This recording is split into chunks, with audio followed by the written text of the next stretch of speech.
की टीचर और ऋषिकुल योगपीठ की मेंबर। यहाँ पे मैं लेक्चरर हूँ, पढ़ाती हूँ आप सब लोगों को नेचुरोपैथी की DNYS सब्जेक्ट। फर्स्ट ईयर में मैं आपको सबसे पहला सब्जेक्ट पढ़ाऊंगी नेचुरल हेल्थ सिस्टम और पब्लिक हेल्थ के बारे में। कुछ भी स्टार्ट करने से पहले सबसे पहले हम प्रार्थना करेंगे। उसके बाद में मैं आपको, आप सभी जो एक दो पर्सन अभी नए मुझे चेहरे दिखाई दे रहे हैं उनका इंट्रोडक्शन लेते हैं और फिर हम अपना कोर्स स्टार्ट करते हैं आज ही से। चलिए सभी हाथ जोड़ करके, अपनी आंखें बंद करके, कमर गर्दन सीधी करके और अब आलती पालती मार के आप सब लोग या फिर जिस भी कंडीशन में आप बैठे हुए हैं स्ट्रेट होकर के बैठ जाइए और मेरे साथ ओम का 3 बार उच्चारण कीजिए। लंबी गहरी सांस लेते हुए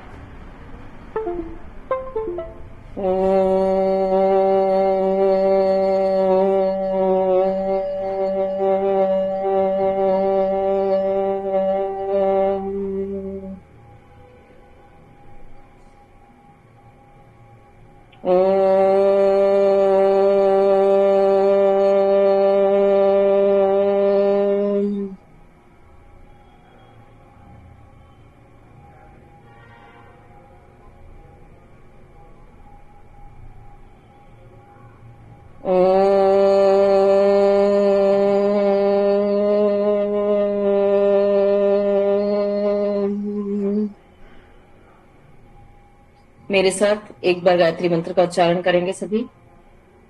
ओम भूरभुवः स्वः तत्सवितुर्वरेण्यं भर्गो देवस्य धीमहि धियो यो नः प्रचोदयात्। अपने हाथों को सभी रब करेंगे खूब अच्छी तरीके से। आपके हाथ गर्म हो जाएं,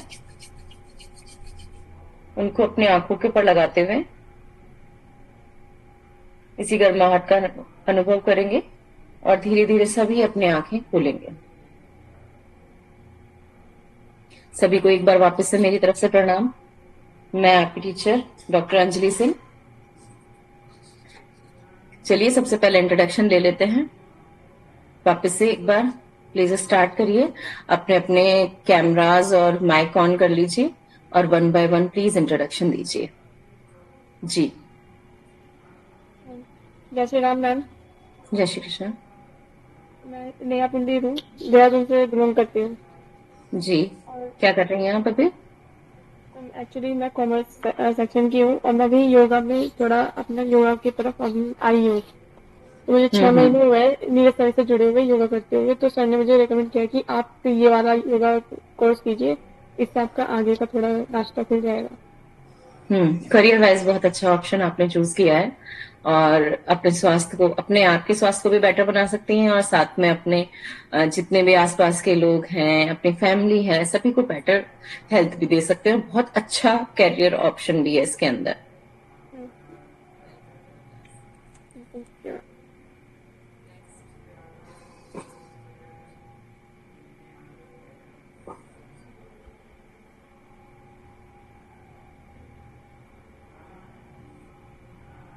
जी।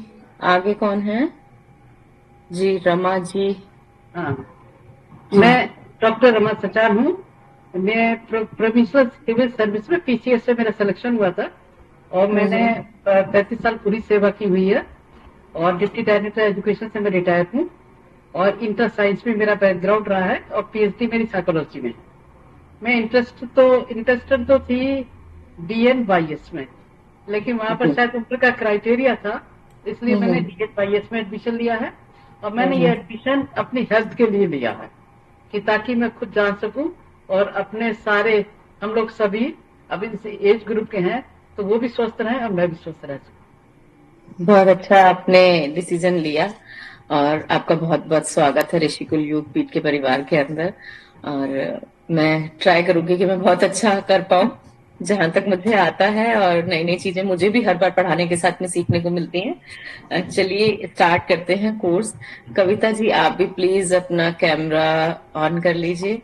वैसे तो मैं तो जानती हूँ, बट साथ के लोगों के साथ एक बार और आपका इंट्रोडक्शन हो जाए। कविता जी हैं आप यहाँ पे? राधे चलिए राधे कोई बात। मैम। राधे राधे राधे राधे। मैम मैं जरा बाहर आई हूँ तो इसलिए कैमरा ऑन नहीं कर पा रही। कोई बात नहीं, कोई बात नहीं, ठीक है, चलिए। हम आज का कोर्स हमारा स्टार्ट करते हैं। जो हमारा फर्स्ट सब्जेक्ट है, natural health system and public health, कि नेचुरली जो हेल्थ सिस्टम है वो क्या है। हम इसमें पढ़ेंगे कि स्वास्थ्य क्या होता है, रोग क्या होते हैं, डिजीजेस क्या होते हैं, उनका मूलभूत सिस्टम क्या है, और स्वस्थ रहने के हमारे पास क्या सिद्धांत है, किस तरीके से हम किस किस चीज से स्वस्थ रह सकते हैं। यहाँ पे हमें ऋतुचर्या, दिनचर्या के बारे में पता चलेगा कि किस तरीके से हमें ऋतुचर्या, दिनचर्या रहना चाहिए। स्वास्थ्य की क्या एक्चुअल परिभाषा है, कौन कौन से प्रकार के स्वास्थ्य होते हैं, और किस तरीके से हम आरोग्य का पान कर सकते हैं। और व्यक्तिगत साफ सफाई के बारे में हम जानेंगे, आसपास की साफ सफाई के बारे में हम इसके अंदर जानेंगे। नींद और विश्राम का कितना कितनी बड़ी इंपॉर्टेंस है हमारी लाइफ के अंदर, और किस तरीके से हम उसको आगे अपने इन सारी चीजों को फुलफिल करके नेचुरली अपने हेल्थ को अच्छा कर सकते हैं और कभी भी बीमार नहीं हो सकते हैं। और अगर हम बीमार पड़ भी जाते हैं तो हमें क्या प्रिकॉशंस लेनी चाहिए, क्या हमें उसका ट्रीटमेंट वे होना चाहिए हमारा, किस तरीके से हम नेचुरल इन चीजों से और डाइट से अपने आप को स्वस्थ रख सकते हैं, ये हम अब आप नेचुरोपैथी DNYS के अंदर पढ़ने वाले हैं। उसका first subject he natural health system and public health. इसके ऊपर हम इसमें जो हमारा कोर्स है उसके बारे में मैंने आपको शॉर्ट सा एक ब्रीफ दे दिया है, डिस्क्राइब कर दिया है। नेक्स्ट प्लीज स्लाइड करिए। आगे हम जो हमारा फर्स्ट टॉपिक है उसके ऊपर आते हैं। आप सभी लोगों के पास मेरे ख्याल से PDF होंगी, आप लोग अपने PDF में भी देख सकते हैं, और स्क्रीन पे भी स्क्रीन शेयर हो रही है, आप उसे भी देख सकते हैं। तो फर्स्ट टॉपिक हम स्टार्ट करेंगे। प्लीज सर आगे कर दीजिए। रोगों से बचाव के उद्देश्य एवं मूलभूत सिस्टम, कि क्या रोगों से बचाव के उद्देश्य हैं और मूलभूत उसका सिस्टम क्या है। फर्स्ट टॉपिक हमारा ये होगा। थोड़ा सा डिस्क्राइब करती हूँ मैं कि रोग होता क्या है, एक्चुअली रोग क्या है। तो हमारा जो शरीर है उसके अंदर उसकी संरचना में कोई भी गड़बड़ आ रही है, प्रॉपरली वर्क नहीं कर पा रहा है और कार्य करने की क्षमता में कमी आ रही है, तो उसे हम क्या कह देते हैं, रोग कह देते हैं। क्यों? क्योंकि एक्चुअली हमारा सिस्टम पूरी तरीके से वर्क नहीं कर रहा है। तो जब हमारा सिस्टम पूरी तरह से काम नहीं कर रहा है तो उसको हम रोग होना कह देते हैं। कि चाहे किसी एक्सीडेंटल कॉजेज से या किसी भी प्राकृतिक आपदा से या किसी भी कारण से उसकी कार्य करने की क्षमता की कमी को ही रोग कहा जाता है। किंतु रोग की परिभाषा देना उतना ही कठिन है जितना कि स्वास्थ्य की। उसका रीजन क्या है?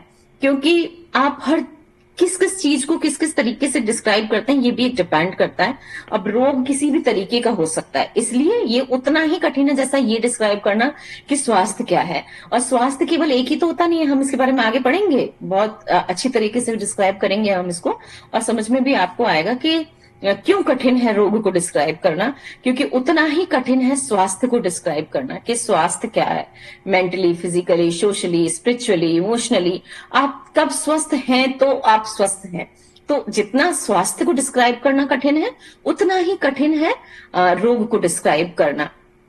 अब जो विश्व स्वास्थ्य संगठन है, WHO का जो क्राइटेरिया है, उसके द्वारा जो एक स्वास्थ्य की परिभाषा दी गई है वो यह थी कि शारीरिक, मानसिक और सामाजिक तौर पर पूर्णतः स्वस्थ होना ही केवल रोगों की अनुपस्थिति को होना ही स्वस्थ है, केवल रोगों की अनुपस्थिति को स्वास्थ्य नहीं कहते हैं। अब यहाँ पे बोला कि अगर शारीरिक अंग उपांग की संरचना और या कार्य करने की क्षमता में गड़बड़ है किसी भी रीजन से, तो उसे हम रोग कहेंगे। पर स्वस्थ किसे कहेंगे? स्वस्थ होने के लिए ये WHO की एक डेफिनेशन है कि अगर आप ठीक हैं, किस तरीके से ठीक है? शारीरिक तौर पे, आप अपने मानसिक तौर पे, आप सामाजिक तौर पे, मतलब आपका शरीर पूरी तरह से अच्छे से काम कर रहा है, सारे क्रिया अगर आप अच्छे से कर पा रहे हैं, आप सो अच्छे से पा रहे हैं, जग अच्छे से पा रहे हैं, एनर्जेटिक पा रहे हैं, अपने सारे काम अच्छे से कर पा रहे हैं बिना किसी पेन के, बिना किसी तकलीफ के, बिना किसी बाह्य सहायता के, अगर आप वो सब कुछ कर रहे हैं तो आप शारीरिक रूप से स्वस्थ हैं। मानसिक रूप से स्वस्थ होने के लिए कि आप अच्छे से सोच पा रहे हैं, अपने निर्णय पूरी तरह ले पा रहे हैं, अपना आपका सोना जगना ठीक है, आप इमोशनली अपने आप को हैंडल कर पा रहे हैं, इट मीन्स आप मानसिक तौर पे स्वस्थ हैं। और सामाजिक तौर पे थर्ड आ रहा है हमारा सामाजिक तौर पे कि क्या आप अपने समाज के लिए, क्या अपने सोसाइटी के लिए जो आप के जो कर्तव्य हैं, आपकी जो ड्यूटीज हैं उसको फुलफिल कर पा रहे हैं। अगर आप उन सब चीजों को प्रॉपरली फुलफिल कर पा रहे हैं और उनको अच्छे से रन आउट कर पा रहे हैं, तो वो ही होना स्वास्थ्य है। केवल रोगों की अनुपस्थिति ही स्वास्थ्य नहीं कही जा सकती है। अगर एक व्यक्ति के शरीर के अंदर शारीरिक तौर पे वो बिल्कुल भी बीमार नहीं है किसी भी तरीके से, पर वो डिसीजन मेकिंग नहीं है, वो सही टाइम पे सही डिसीजन नहीं ले सकता, कब हाँ कहना है ना कहना है उसे ये पता ही नहीं है, या फिर वो हाँ कहने के टाइम पे ना कहता है, ना कहने के टाइम पे हाँ कहता है, ये भी एक मानसिक तौर पर रोग ही हुआ, है ना। तो इसे हम स्वास्थ्य नहीं कह सकते। शारीरिक तौर पे तो स्वस्थ है वो, पर मानसिक तौर पे वो बीमार हो गया। अगर वो सो भी नहीं पा रहा है, अगर वो अपने इमोशंस को नहीं झेल पा रहा है, अगर उसका अपने इमोशंस के ऊपर कंट्रोल नहीं है, अपनी पावर के ऊपर कंट्रोल नहीं है, इमोशंस पे कंट्रोल नहीं है, तो वो मानसिक रूप से बीमार हुआ, वो फिर स्वास्थ्य की कैटेगरी में नहीं आएगा। थर्ड थिंग है, आप सामाजिक रूप से आप कितने सतर्क हैं, सामाजिक रूप से आप कितने स्वस्थ हैं। जो आपकी समाज के लिए ड्यूटीज हैं, क्या आप उनको फुलफिल कर पा रहे हैं, क्या आप उन सारी चीजों को अच्छे से कर पा रहे हैं, तो आप सामाजिक रूप से स्वस्थ होंगे, नहीं तो आप सामाजिक रूप से स्वस्थ नहीं है। तो इसीलिए कहा गया है कि रोगों की अनुपस्थिति ही स्वास्थ्य नहीं है। इसलिए अगर आप शारीरिक रूप से स्वस्थ हैं पर आप बाकी की दोनों चीजों में या किसी भी एक चीज में कैटेगरी में सही से फुलफिल नहीं करते हैं, उसमें फेल होते हैं, तो इट मीन्स आप स्वास्थ्य की परिभाषा के अंतर्गत नहीं आते हैं। इनमें से किसी भी एक अवस्था का शिकार होने पर व्यक्ति को अस्वस्थ या बीमार ही माना जाएगा। जैसा कि मैंने आपको डिस्क्राइब कर दिया कि अगर आप सामाजिक अपनी ड्यूटीज पूरी नहीं कर रहे हैं तो भी आपको स्वस्थ नहीं माना जाएगा। अगर आप मानसिक रूप से भी अपने बॉडी के लिए सही फैसले नहीं ले सकते, आप टाइम पे सो नहीं सकते, टाइम पे आप उठ नहीं सकते, इमोशंस को आप कंट्रोल नहीं कर सकते, देन आप स्वस्थ नहीं हैं। तो ये सारी चीजें ही हमारी अस्वस्थता के अंदर आती हैं कि आप अस्वस्थ हैं, आप बीमार हैं, आप रोगी हैं। अब जो हमने अपनी तीनों कैटेगरीज बताई, इसी के अंतर्गत हम एक करके हम इन सब चीजों को पढ़ते हैं कि अब फर्स्ट इन्होंने बताया शारीरिक, तो अब हम पढ़ेंगे शारीरिक रोग क्या है, क्योंकि यहाँ तो स्वास्थ्य के बारे में मतलब स्वास्थ्य है तो शारीरिक वाला स्वास्थ्य। अब हम शारीरिक रोग के ऊपर डिस्कस कर रहे हैं कि शरीर या चित्त की वह स्थिति जिसके कारण कि व्यक्ति का दर्द, दुष्क्रिया या तनाव की अनुभूति होती है, या जिनके संपर्क में आने से व्यक्ति बीमारी का शिकार हो जाता है। या तो व्यक्ति की शरीर की या चित्त की स्थिति सही नहीं है, संतप्त है, मतलब दर्द में है, दुख में है, दुष्क्रिया में है, तनाव की अनुभूति करता है, दर्द की अनुभूति करता है, या फिर किसी चीज के संपर्क में आने से वो बीमारी का शिकार हो जाता है, तो ये शारीरिक रोग के अंतर्गत आते हैं।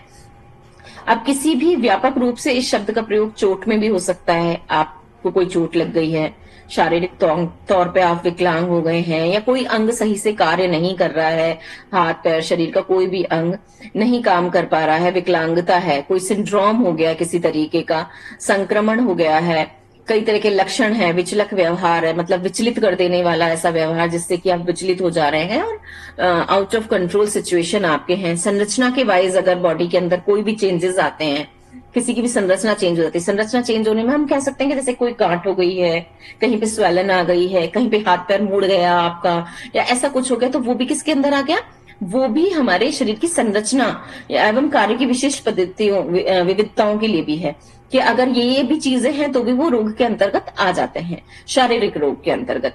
जबकि अन्य संदर्भ में इन्हें विशेषणीय श्रेणियों में खोजा जा सकता है। एक रोगजन्य या संक्रामक एजेंट एक जैविक एजेंट है जिसके कारण परपोषीय रोगी के बीमार होने की संभावना होती है। ये जो वायरस, फंगी, बैक्टीरियाज वगैरह हैं, ये रोग कारक, ये ही संक्रामक एजेंट्स होते हैं, जैविक एजेंट्स होते हैं, जिनके कारण के हमें तरह तरह की बीमारियां लगती हैं। अगर आप उनके संपर्क में जाएंगे तो बीमारी हो जाती है। जैसे कि अभी बहुत अच्छा उदाहरण अभी कुछ ही साल पहले का है कि कोविड-19 क्या है कि वो एक संक्रामक एजेंट ही था। जैसे ही हम उसके संपर्क में आते थे या ऐसे व्यक्ति के संपर्क में आते थे जो खुद उससे संक्रमित है, तो अगर आप उसके पास जाएंगे, उसकी ड्रॉपलेट्स अगर आप तक टच भी कर गई तो आप उससे संक्रमित हो जाएंगे। तो इस तरीके की चीजों के अगर आप संपर्क में आ जाते हो तो भी आपको उस तरीके की बीमारी होने की संभावना होती है। यात्री वायरस एक ऐसा वायरस होता है जो किसी व्यक्ति के अंदर आसानी से फैल जाता है या फिर बीमारी या रोग के लक्षण दिखाई दिए बिना भी शरीर को संक्रमित कर देता है। ये भी आपने सुना होगा कि कई बार ऐसा होता है कि बीमारी तो पूरी तरह से हो रही होती है हमारी बॉडी के अंदर, और वो पता हमें एंड टाइम पे चलती है, तो वो असिम्टोमेटिक होती है, उसके सिम्टम्स दिखाई नहीं पड़ते हैं। तो यही है कि उसकी जो बीमारी के लक्षण दिखाई दिए बिना भी वो शरीर को पूरी तरह संक्रमित कर सकती है। भोजन से होने वाली बीमारियां या फिर भोजन की विषाक्तता। अब भोजन से होने वाली बीमारियां क्या, अधिकता, किसी भी भोजन को आपने अधिक मात्रा में ले लिया, गलत मात्रा में ले लिया, किसी के साथ किसी को मिक्स कर लिया, तो भी वो विष बन जाता है और वे विषाक्तता की भी प्रॉब्लम हो जाती है। या फिर फूड पॉइजनिंग, ऑटोमेटिक फूड ही पॉइजनस हो गया, तो वो भी बीमारी के अंतर्गत ही हमारा आता है। सर आगे कर दीजिए। रोगिक जीवाणु, जीव विषम और प्रेयॉन या परजीवी संदूषित भोजन के कारण होता है। अभी ये जो जितनी भी चीजें हैं ये सारी संदूषित भोजन के कारण, उपयोग के कारण होता है। ऊपर कर दीजिए सर। अनुकूल प्रतिक्रियाएं क्या है इसमें, अनुकूलनी प्रतिक्रिया क्या हो रही है। विकासपरक चिकित्सा शास्त्र के अंतर्गत हमने देखा कि बहुत सी बीमारियां सीधे संक्रमण से या शरीर की दुष्क्रिया के कारण नहीं होती। बहुत सारी चिकित्सा शास्त्र, मतलब कि अपने हमारी ही चिकित्सा का जो शास्त्र है, हमने उसमें देखा, जब हम इसकी पढ़ाई करते हैं तो हम इसमें देख रहे हैं कि बहुत सारी बीमारियां सीधे संक्रमण से नहीं हो रही हैं, शरीर की या शरीर की दुष्क्रिया के कारण नहीं होती हैं, बल्कि यह शरीर द्वारा प्रदत्त एक प्रतिक्रिया है कि आपको वो बीमारी है, ये बता रही है वो बीमारी, एक प्रतिक्रिया की तरह आ रही है। जैसे कि फीवर, बुखार, बुखार खुद में कोई बीमारी नहीं है, बट वो बता रहा है आपको, वो सीधे किसी जीवाणु या विषाणु से नहीं होता है, पर वो एक इंडिकेटर की तरह काम करता है कि आपकी बॉडी के अंदर कोई ऐसी चीज है या आपकी बॉडी में कुछ ऐसा एंटर हुआ है या फिर कुछ ऐसी संरचना में चेंजेस आए हैं जिसके कारण से फीवर आकर के एक इंडिकेटर की तरह आपको शो कर रहा है कि आपकी बॉडी बीमार है, आपका शरीर बीमार है। तो ये उसी के अंतर्गत आता है हमारा बुखार, जो डायरेक्ट नहीं होता है बल्कि शरीर की प्रतिरक्षा क्रिया के रूप में सामने आता है और वो अपने आप ठीक करने की कोशिश करता है। वो एक इंडिकेटर तो है ही, साथ में वो अपने आप बॉडी को सही करने की कोशिश करता है कि भाई देखते हैं हम कि बॉडी अपने आप हील होती कि नहीं होती है फीवर से। पर कई बार क्या होता है कि फीवर आता रहता है, हम इसको इग्नोर करते रहते हैं या फिर हम सप्रेस कर देते हैं किसी भी टैबलेट को लेके। तो जो वो इंडिकेटर है उसके ऊपर हम रूट कॉज पे नहीं जाते हैं कि रूट कॉज पे जाएं और एक्चुअली में हम ये देखने की कोशिश करें कि बीमारी हुई क्यों है, जबकि हमें जाना चाहिए रूट कॉज पे और उस पे काम करना चाहिए। क्योंकि फीवर क्या हो गया आपका, फीवर हो गया आपका एक बता रहा है हमको कि फीवर जो है वो एक इंडिकेटर है, वो कोई डिजीज नहीं है। तो ये हमें समझना होगा कि बहुत सारी चीजें इंडिकेटर होती हैं, बीमारी नहीं होती हैं। प्रतिरक्षा के रूप में हमारी बॉडी उसको लेकर के आती है। विकासपरक दवाओं की प्रतिक्रियाओं की सेट की पहचान करता है और जो रोग व्यवहार की दिशा में बुखार फैलने में मदद करता है। इनमें स्वास्थ्य को परिभाषित करने वाली बीमारियों को जैसे आलस, हताशा, भूख का अभाव, उनींदापन, अत्यधिक पीड़ा और ध्यान केंद्रित करने में अक्षमता शामिल। अब आप बीमार हैं तो इसमें से कैसे आपको ये चीजें पता चल रही हैं। व्यवहार भी पहचान बताता है आपको कि आपके व्यवहार में कैसे चेंज आ रहा है। जैसे आपको बहुत आलस आ रहा है, आपका कोई भी काम करने का मन नहीं है, या फिर आप कोई काम कर रहे हैं बट अभी नहीं, थोड़ी देर बाद करते हैं, 10 मिनट बाद, 15 मिनट बाद, या हम किसी भी चीज को लेकर के उसको टालते रहते हैं धीरे धीरे। तो ये उनींदापन कि हमें बस पड़े हैं, न नींद आ रही है न जग रहे हैं, वो हो गया उनींदापन कि इस वाली कंडीशन के अंदर हैं हम। या फिर आपको कुछ खाने पीने में नहीं अच्छा लग रहा है, आपको नींद नहीं आ रही है, भूख का अभाव है, अत्यधिक पीड़ा है, पूरी बॉडी के अंदर आपको पेन है, पूरी तरह से पेन है, या फिर कहीं भी किसी विशेष अंग में विशेश तरीके का आपको पेन है, पेन है, या हल्का हल्का पेन है, या धीमी धीमी पीड़ा हो रही है, या फिर इतना तेज पेन है कि सहन नहीं हो पा रहा। तो वो कई तरीके के टाइप्स ऑफ पेन होते हैं कि जो आपको उस टाइम पर है। ये भी चीजें बताती हैं, ये व्यवहार के अंतर्गत आती हैं कि ये व्यवहार है आपका, कि जो बिहेवियर चेंजेस हम देख सकते हैं कि इस कारण से हमें पता चल सकता है कि ये सारी चीजें। और इसमें क्या होगा, और जो कोई भी बीमार व्यक्ति है, मतलब जो अस्वस्थ व्यक्ति है, वो क्या और शो करेगा कि वो कहीं भी ध्यान केंद्रित नहीं कर सकता है। जैसे अगर आप उससे बैठ के किसी चीज के बारे में डिस्कस करने लग जाएं, कुछ पूछने लग जाएं, इवन उसकी लाइफ के बारे में ही, या उसके ऑफिस वर्क के बारे में, या उसके घर के बारे में, परिवार के बारे में, तो वो कॉन्सेंट्रेट नहीं कर पाता, वो फोकस नहीं कर पाता है। तो जो ध्यान केंद्रित करने की क्षमता होती है वो भी कम होने लगती है। ये भी एक बिहेवियर चेंजेस के अंतर्गत आता है।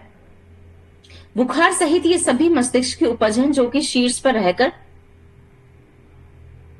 नियंत्रित करता है। अब ये बुखार के साथ में ये सारी चीजें, हम कहते हैं ना कि अगर हमारा मन अच्छा है तो हमारा दिन भी अच्छा निकलता है, हम काम भी अच्छा करते हैं। तो जो हमारे शरीर के ऊपर ये हम इस ब्रेन को कहते हैं, ये सुपर पावर में आप सोच भी नहीं सकते हैं कि हमारी बॉडी किस तरीके से काम करती है। तो ये है हमारी बॉडी, जो जिसके अंदर ये हमारा शरीर आता है। उसको जो हमारा ये ब्रेन है वो उसके ऊपर पूरी तरह से कंट्रोल करता है, वो अपने वे से अब हमारे शरीर को चलाता है। और इस ब्रेन को कंट्रोल करने की शक्ति होती है हमारे मन के अंदर। हमारे तन और हमारे दिमाग, इन दोनों को बैलेंस करके चलाने की जो शक्ति है वो हमारी ब्रेन की पावर के अंदर है। हम मनुष्य को सबसे ज्यादा विकसित जाति मानते हैं। क्यों मानते हैं? क्योंकि एक मनुष्य ही ऐसा प्राणी है इतने पूरी सृष्टि के अंदर जिसके पास की ब्रेन है, जिसके पास दिमाग है, जिसके कर्मों को गिना जाता है। क्योंकि अगर आप देखें तो किसी भी जीव जंतु के कर्मों को इन सब चीजों के अंदर, उसके कर्मों के अंदर नहीं जोड़ा जाता है। कर्मों के अंदर जोड़ा जाता है इंसान के कर्मों को। इसलिए जोड़ा जाता है मनुष्य जाति के कर्म, क्योंकि हमें बुद्धि है, हमारे पास हम विवेकशील है। हमारे को ये क्षमता दी है प्रभु ने कि हम ये सोच सकें, समझ सकें और देख के निर्णय ले सकें अकॉर्डिंग टू द कंडीशन कि क्या सही है, क्या गलत है, क्या रॉन्ग डिसीजन है, क्या राइट डिसीजन है, हमें क्या एक्चुअली में करना चाहिए। तो जो हमारे बॉडी, पूरे हमारे शरीर के ऊपर जो ये मस्तिष्क है, ये ब्रेन, ये सुपर पावर है, ये कंट्रोल करता है। और इसको कंट्रोल करने की शक्ति हमारे मन के अंदर है। अगर हम इसको कंट्रोल कर लेते हैं तो हम पूरी बॉडी को कंट्रोल कर सकते हैं। जैसे आपको बुखार है तो हमारे यहाँ जैसे कि हम सभी लोगों ने, हमने अपने बड़े बूढ़ों से सुना होगा कि बुखार में अगर पड़े रहोगे उसको आधा सम्मान दोगे और एकदम बस खटिया पे लेट जाओगे तो वो बुखार तुम्हें पकड़ लेगा। पर अगर तुमने कहा कि हाँ बुखार है पर कोई बात नहीं, चलो उठते हैं, बहुत ज्यादा पीड़ा नहीं है, या फिर ये कंडीशन नहीं है कि आपके शरीर की ताकत ही नहीं है, पर जब तक ताकत है उठिए, चलिए, घूमिए, थोड़ी देर के बाद क्या होता है, पसीना आता है, शरीर ठंडा होता है, अपने आप फीवर कम हो जाता है। और वहीं अगर आप उस बुखार को लेके बुखार है, बहुत बुखार है, तो जो वो हल्का बुखार भी होगा वो 100 डिग्री, 101 डिग्री, 100 डिग्री होगा, वो 104, 103 तक पहुंच जाएगा, आपका शरीर भी कमजोर हो जाएगा, भूख लगनी भी बंद हो जाएगी, ये सारी चीजें ऑकर होंगी। तो इसमें समझाया ये गया है कि इसको जो कंट्रोल करने की क्षमता है ये हमारे ब्रेन के अंदर है। और हम ब्रेन से ही बहुत सारी डिजीज अपने आप ऑकर कर लेते हैं, क्योंकि जो मानसिक रोग है, तो ये जो हमारा मन है, जो हमारा दिमाग है, वो ना होती चीजों को भी बना देता, ना होती हुई चीजों को भी बनाता है, एक चीजें डेवलप कर लेता है। और जो चीज हम बार बार सोचते रहते हैं, कंटिन्यूस रिपीट करते रहते हैं, वो चीज ही फिर हम उसको फील करने लग जाते हैं, वो ही चीजें होने लग जाती हैं। तो ये जो मस्तिष्क की उपज है वो हमारे ये दिमाग की उपज है। मस्तिष्क की जो सारी चीजें हैं, ये सारी जितनी भी बताई गई, वो निंदापन, आलस वगैरह। और अगर हम आलस को छोड़ के निकल पड़ते हैं एक वॉक के लिए कि चलो बुखार आया तो आया, पर हम इसके ऊपर निकल पड़ते हैं, तो क्या होगा कि आपके शरीर की क्षमताएं बढ़ जाएंगी।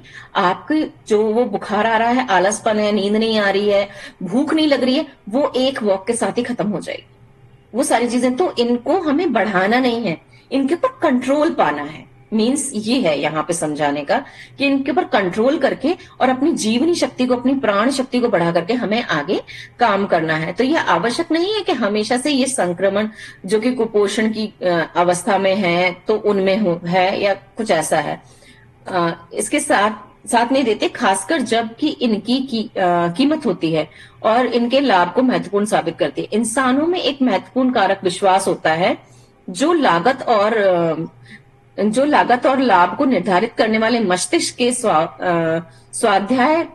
स्वास्थ्य प्रबंधन प्रणाली को प्रभावित करता है। और स्वास्थ्य प्रबंधन प्रणाली जब इसे कोई गलत जानकारी मिलती है तो वो प्लेसिबो की बीमारी में कमी को वास्तविक कारण के रूप में सुझाव जाता है। अब यही मैंने जैसे आपको बताया कि है तो नहीं बीमारी हमको, पर हमने क्रिएट कर ली, हमारे माइंड से जो भी ऑर्डर्स मिले वो हमारे बॉडी ने ग्रहण किया आदेश, और उसी के ऊपर कार्य होने लग जाता है, और वो ही चीज गलत उसने ले ली और गलत उनको एक जानकारी मिली, एक गलत कमांड मिली और उसी तरीके से बॉडी ने काम करना चालू कर दिया। अब जो विश्वास है, विश्वास के बारे में जो बात हो रही है कि एक महत्वपूर्ण कारक है, महत्वपूर्ण कारक है लाभ के लिए। लाभ आप विश्वास से कैसे लाभ ले सकते हैं? हम कहते हैं ना कि अगर हमें एक डॉक्टर के पास गए, 2 डॉक्टर्स हैं, एक बहुत इंटेलिजेंट है, बहुत दूर से पढ़ लिख के आया, और वहीं पे एक है जो बहुत पहले से आपके गांव में, शहर में या आपके कस्बे में रह रहे हैं, आपकी कॉलोनी में रह रहे हैं, और आपको हमेशा से उनके ऊपर विश्वास है कि हाँ बहुत ये इनको बहुत एक्सपीरियंस है और बहुत अच्छे से हमारी बीमारी को पकड़ लेते हैं।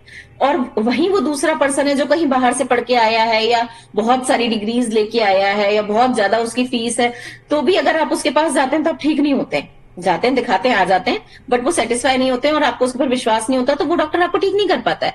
पर वहीं जहां की आपको विश्वास है, वो अगर आपको धूल भी दे दें, वो अगर आपको पानी भी दे दें, वो अगर कह दें कि अरे कुछ नहीं है, तो बस आप चिंता मुक्त हो जाते हैं। अरे डॉक्टर साहब ने कहा तो कि कुछ नहीं है, तो कुछ नहीं है। विश्वास इतनी बड़ी शक्ति है कि जो आपकी बॉडी को वो ही, हमारे ब्रेन जब विश्वास कर लेता है तो वो ही उसको कमांड देता है और इसी के हिसाब से हमारा शरीर काम करता है। यही एक एग्जाम्पल से मैंने समझाने की कोशिश करी है। आगे चलते हैं मानसिक रोग की तरफ। कि मानसिक रोग क्या है, इसमें सेकंड टर्म में आ गए हम कि मानसिक रोग क्या है।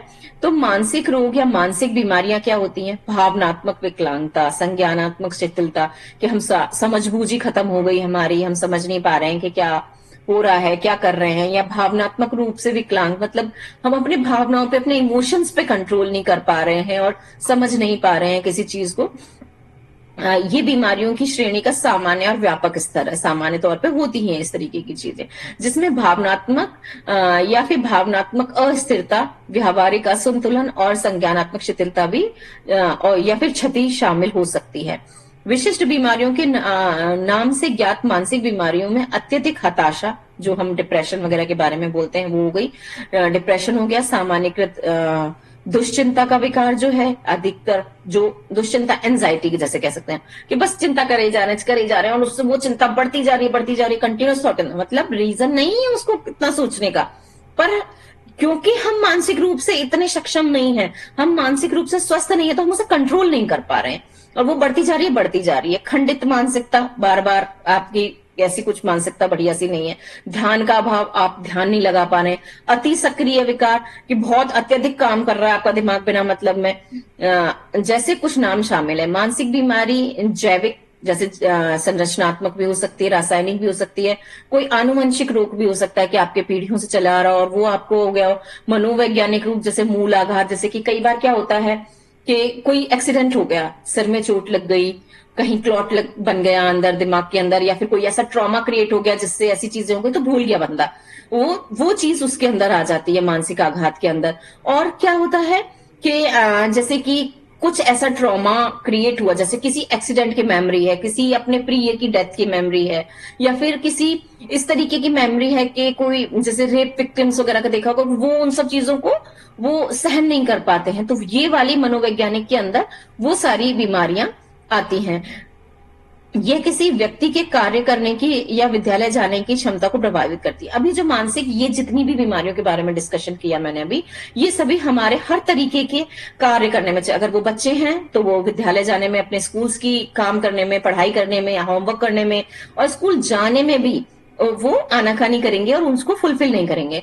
कोई ऑफिस जाने वाला बंदा है तो वो नहीं कर पाएगा, कोई गृहिणी है जो हाउस वाइफ है वो नहीं कर पाएगी, तो कार्य क्षेत्र प्रभावित होता है। साथ ही रिश्तों के अंदर भी दरार आती है और समस्याएं उत्पन्न होती हैं कि एक साथ जब हम एक दूसरे के साथ हमारी कंपैटिबिलिटी जब मैच नहीं करती तो ये बीमारी, ये चीजें आगे को आती जाती है। मानसिक बीमारी अन्य, जी सर आगे कर दिए। मानसिक बीमारी अन्य आनुवंशिक नाम जैसे कि मानसिक विकार, मनोरोग विकार हैं हमारे, और मनोवैज्ञानिक विकार, मनोविकृति, भावनात्मक विकलांगता, भावनात्मक समस्याएं या व्यावहारिक समस्या शामिल है।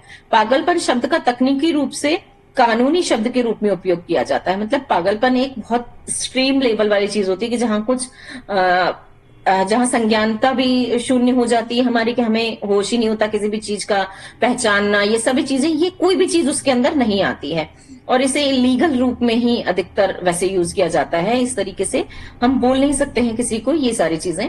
ठीक है। मस्तिष्क क्षति से मानसिक कार्यों की क्षमता में क्षति हो जाती है और कार्य में कमी आ जाती है। जो मानसिक रोग होते हैं वो ओवरऑल लाइफ डिस्ट्रॉय कर देते हैं, मतलब शारीरिक रोग से भी खतरनाक मानसिक रोग है, जिसपे भी पहले चर्चाएं नहीं होती थी, क्योंकि लोग सीधे मानसिक किसी भी विकार को पहले पागलपन से ले जाते थे। इसीलिए आजकल इसको लीगल टर्म के साथ में अटैच कर दिया गया है कि आपको हेल्प के लिए बोलना ही पड़ेगा।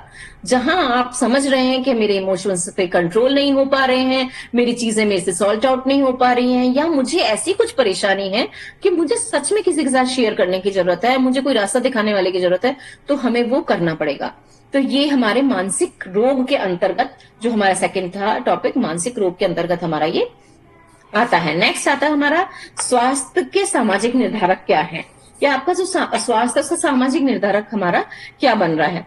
जो हमारा, जैसे कि मैंने स्वास्थ्य की परिभाषा में क्या था, क्या शारीरिक नहीं होना चाहिए, मानसिक भी नहीं होना चाहिए, और सामाजिक रूप से भी बीमार नहीं चाहिए। तो जो सामाजिक स्वास्थ्य के निर्धारक है, थर्ड वाला, वो क्या चीज है कि वो निर्धारक क्या क्या हो सकते हैं।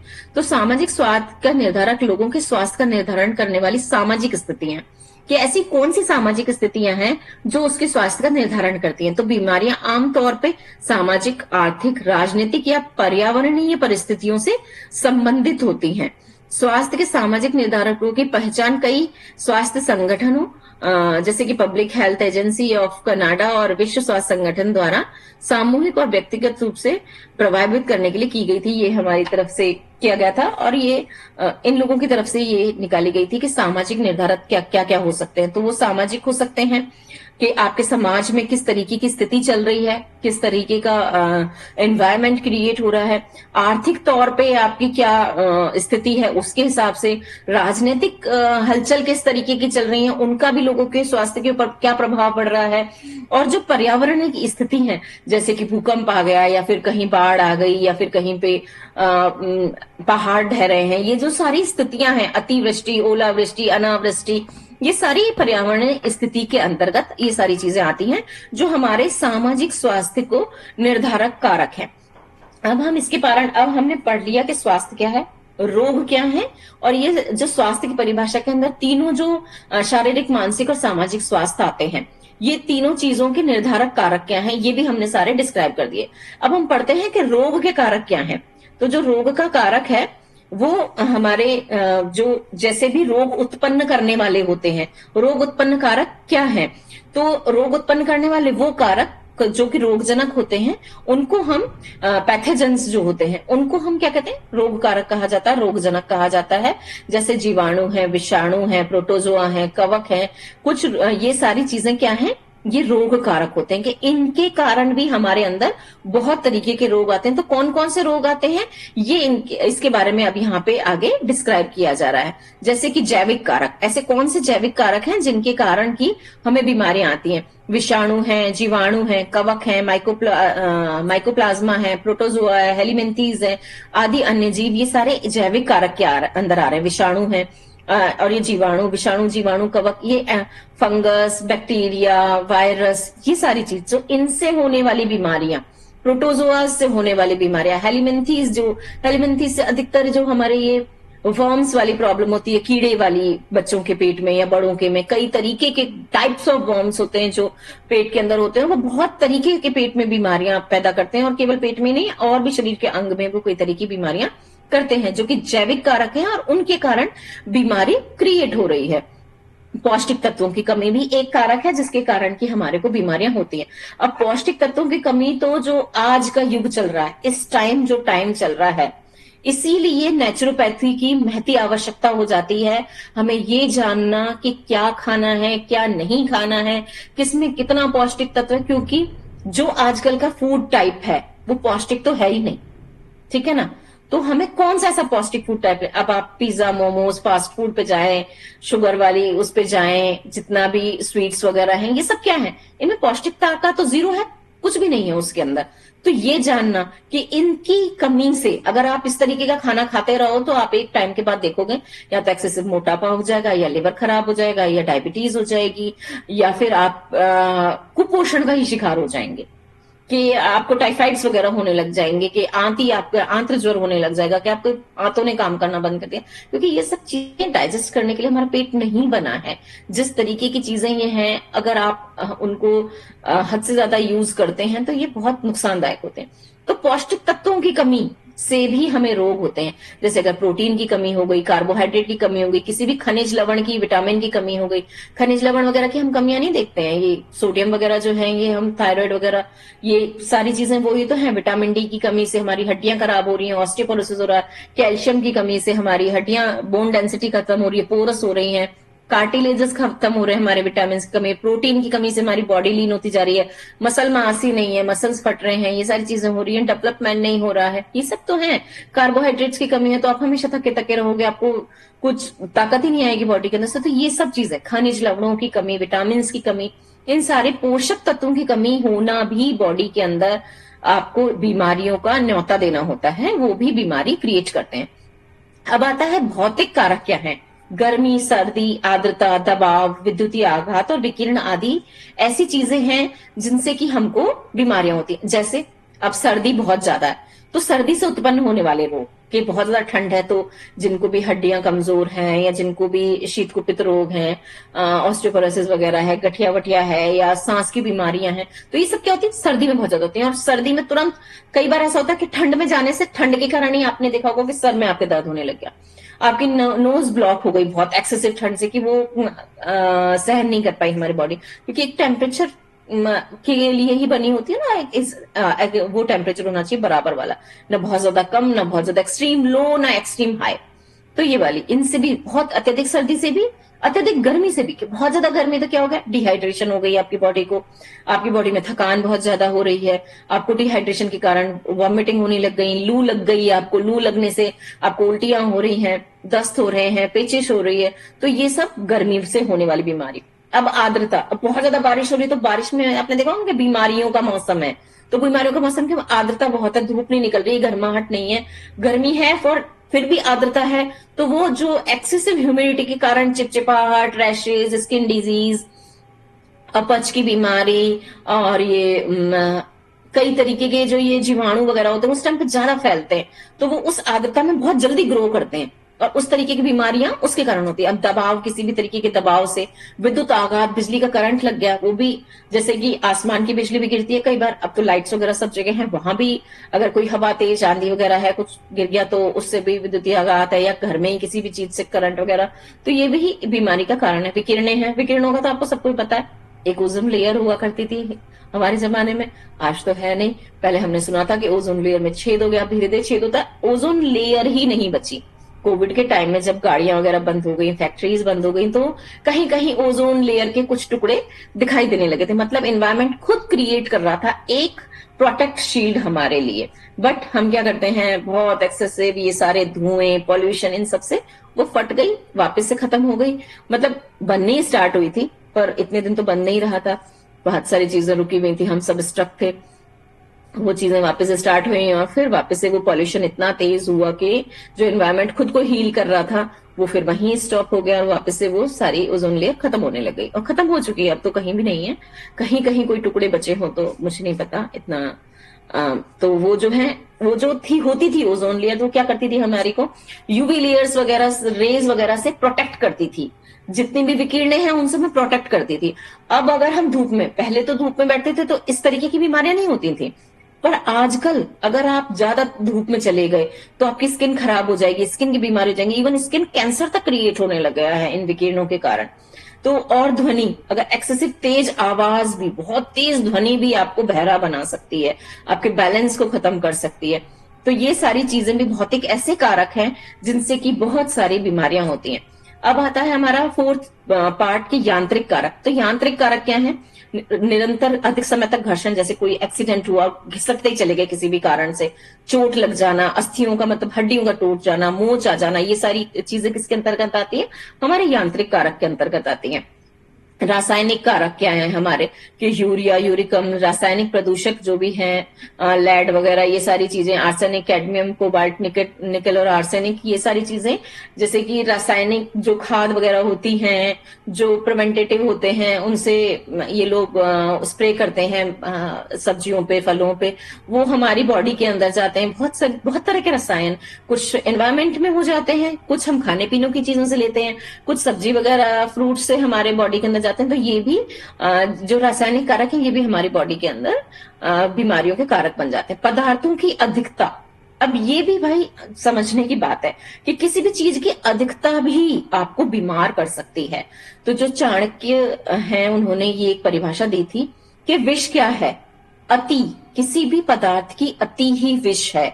अगर आप किसी भी चीज को हद से ज्यादा मात्रा में लेंगे तो वो अति बन जाएगी। जैसे कि हम कहते हैं कि सर्दी में आग सेकना बहुत अच्छा है, पर अगर आप बहुत ज्यादा उस आग के सामने ही रहेंगे और तेज आग के सामने रहते रहेंगे तो एक टाइम ऐसा आएगा कि वो आग आपको ही जलाने लग जाएगी।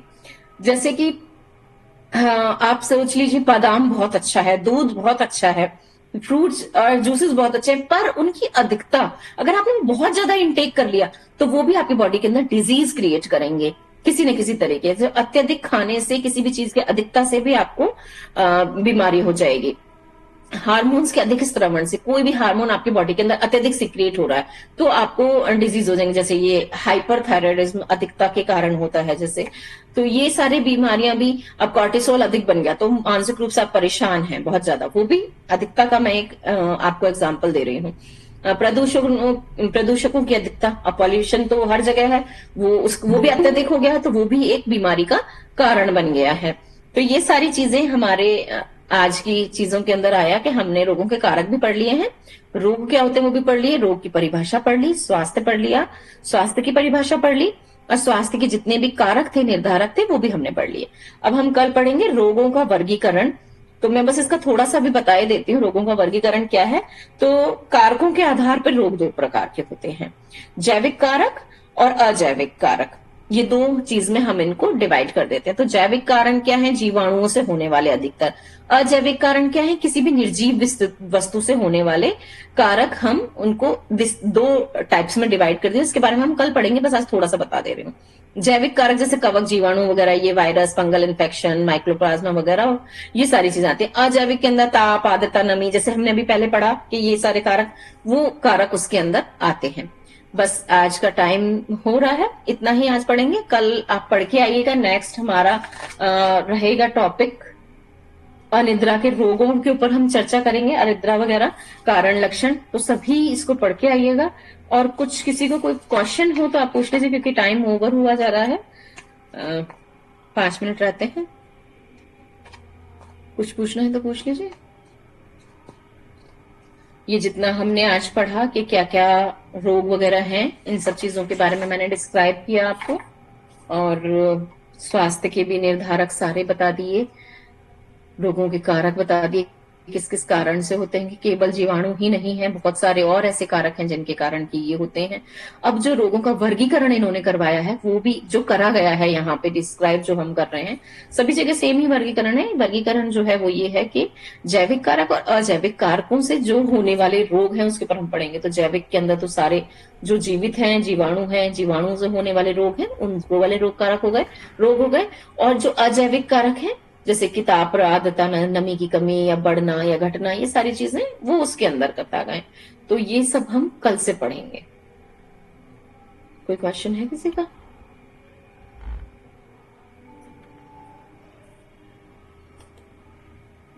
नहीं है तो मिलते हैं फिर नेक्स्ट, उसके अंदर हम आज की क्लास को यहीं खत्म करते हैं, शांति पाठ करते हैं, और नेक्स्ट क्लास में मिलते हैं। आज है वेंसडे, फ्राइडे को वापस से मिलते हैं। सभी पढ़ के आइएगा। ये वाला, इसके बारे में मैं पूछूंगी भी, और नेक्स्ट वाले के बारे में भी चाहूंगी कि अगर कोई मुझे थोड़ा बहुत डिस्क्राइब कर पाए, थोड़ा बहुत ही ब्रीफ में भी, अगर छोटा सा एक इंट्रो दे पाए तो मैं सुनना चाहूंगी। पर सब पढ़ के आइएगा ताकि अच्छे से समझ में आए और हम आगे उसे फ्लुएंटली पढ़ सकें। ठीक है, चलिए कमर गर्दन सीधी करते हैं, सब सीधे होके स्ट्रेट होके बैठ जाइए। हम शांति पाठ करते हैं। ओम शांति शांति शांति। सर